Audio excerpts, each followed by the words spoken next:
This is your Lead Left podcast for the week of September 25th. I'm Randy Schwimmer. Welcome back. Last week in our special series on private equity secondaries, we discussed how GPs are leveraging newly developed liquidity in that market to manage funds and assist their LPs with their specialized investment needs. Given today's challenged capital markets, it's also tougher to extract expected values from your best properties.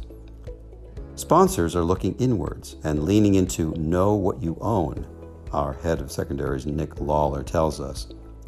They can raise incremental capital, continue investing in and owning a trophy asset while not breaching concentration limits in a traditional fund structure, usually set at 15 to 25% of a fund's total cost basis.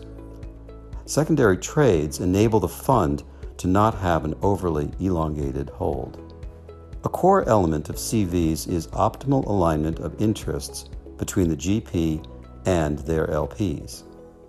Active PE partners are required to roll 100% of their carried interest and GP commitment associated with the assets as their commitment going into the CV.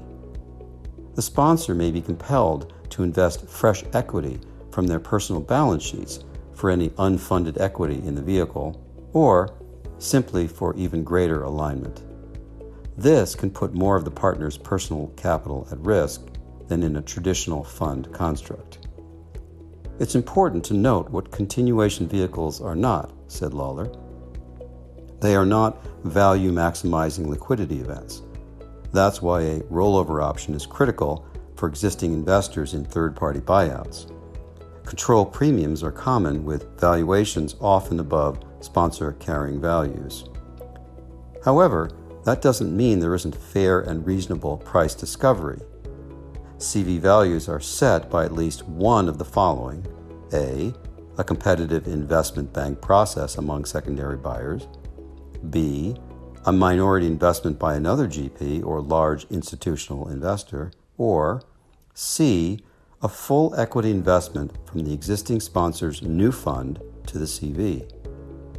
Recent SEC guidance has also prescribed a fairness opinion be obtained in conjunction with a CV, further enhancing valuation transparency.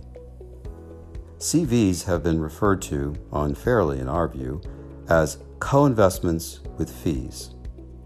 No-fee co-investments are attractive LP opportunities, but a very different animal. New LBOs involve meaningful upfront due diligence by the sponsor. Whether risk of fraud, unexpected customer losses, or C-suite changes, there's business stuff you don't know until you own it. With CVs, out-of-the-gates risks should be infrequent.